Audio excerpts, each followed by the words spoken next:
I made a vow to have peace, no matter how many people I have to kill to get it. Welcome to Watch Mojo, and today we're counting down our picks for the moments across the first season of Peacemaker where the blood-spattered beacon of justice dragged pop culture and all of its facets across the concrete. Spoilers ahead. I'm giving you a list of people you could have done: Danny DeVito, Will Ferrell.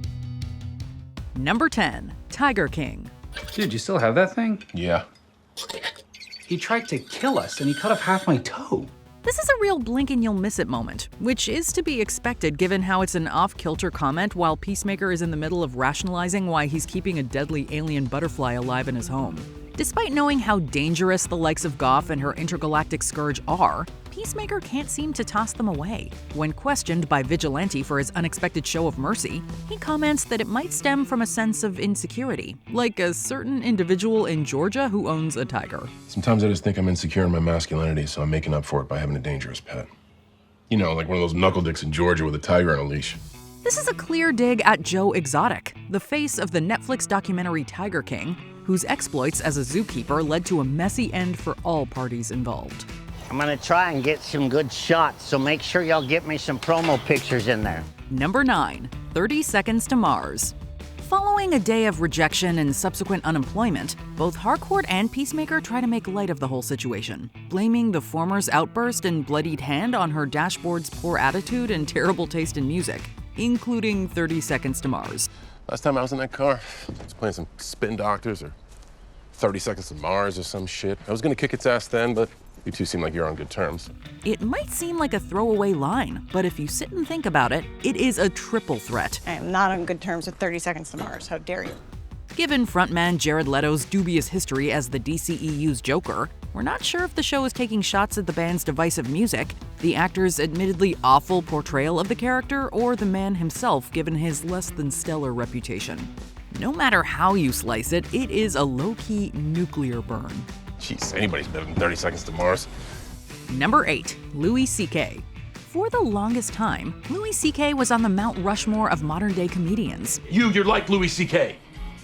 Because I'm funny? Insightful, funny, and approachable.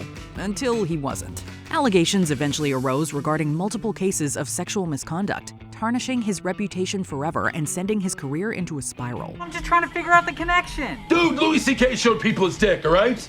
He did? Jesus, man, do you read the news? No. What for? It's depressing. Turns out, Vigilante may not have gotten the memo, as his long-awaited reunion with Peacemaker turns into a confusing argument over CK's actions, all stemming from the assumption that Vigilante is secretly trying to show off his junk. Quite the introduction to the show's second biggest bromance. Will you please, just look at my crotch? Number 7, Peacemaker versus the music industry. Music is an integral aspect of Peacemaker's identity, both the character and the show. You know, this is back when men were real men, because they weren't afraid to be women. Throughout his battle against the butterflies, we learn how much Peacemaker adores the classics of glam metal. Other genres, not so much. You can feel the reverence he has for the likes of the Choir Boys, Hanoi Rocks, Foxy Shazam, Sister Sin, and several others. Though the show certainly isn't afraid to lovingly mock them too. Ooh, we could do some pop metal. Poison?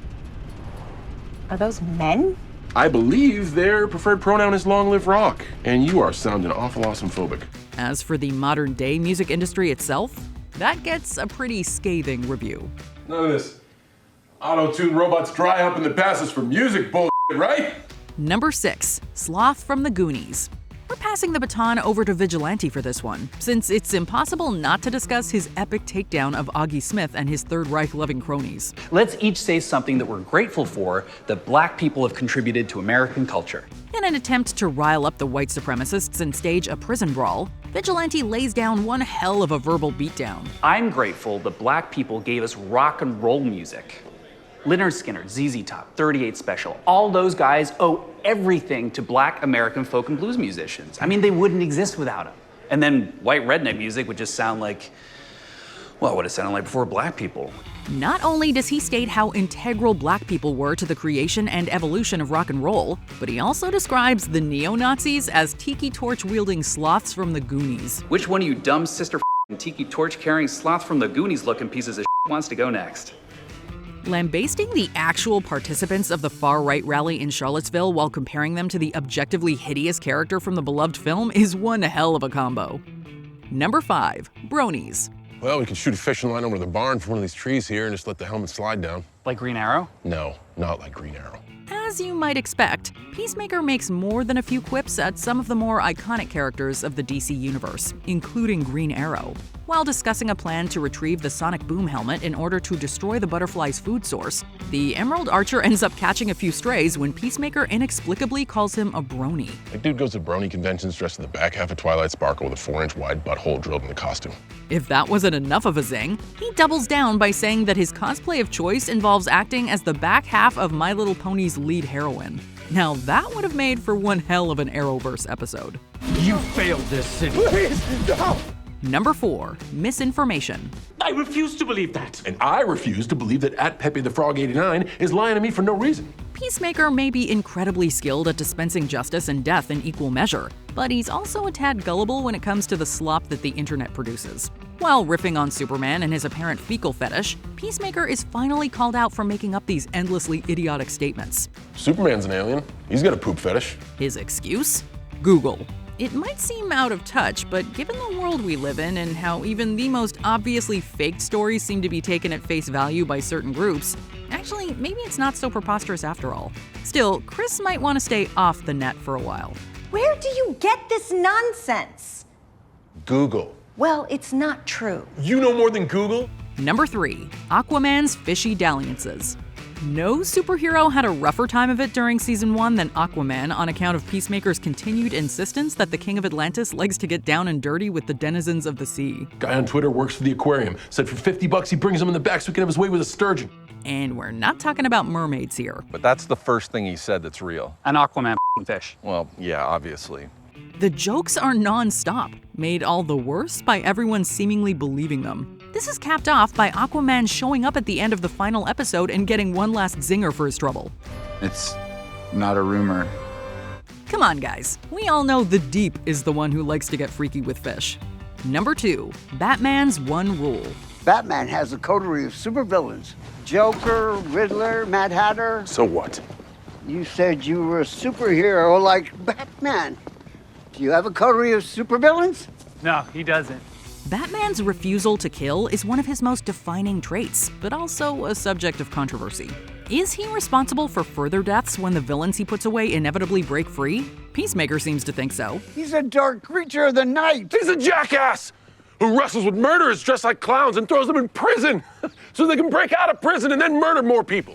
After getting into an argument with an elderly neighbor, Peacemaker goes ballistic as he dismantles Batman's credibility, painting him as a coward who has done more harm than good. Whether you think there's any validity to his argument or not, the way it's framed here is hilarious. And more than anything, has us begging for an eventual clash between both the Dark Knight and the freedom-loving idiot. Riddle me this. How many people you think Batman's indirectly murdered by being too much of a candy ass not to kill these fools who clearly need to be smoked once and for all?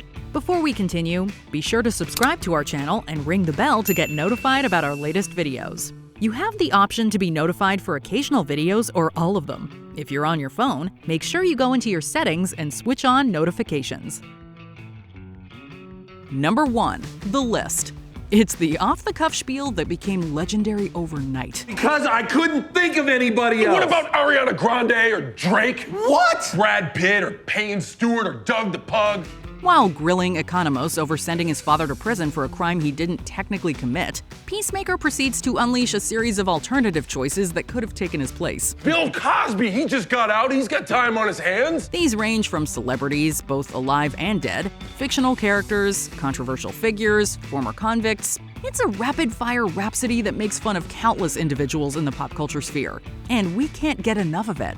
Here's hoping this kind of breakdown is mirrored in Season 2. Optimus Prime, Shipwreck, Cobra Commander. What's your favorite Peacemaker moment? Let us know in the comments. Michael Jordan, Michael B. Jordan, BTS. Eugene Levy?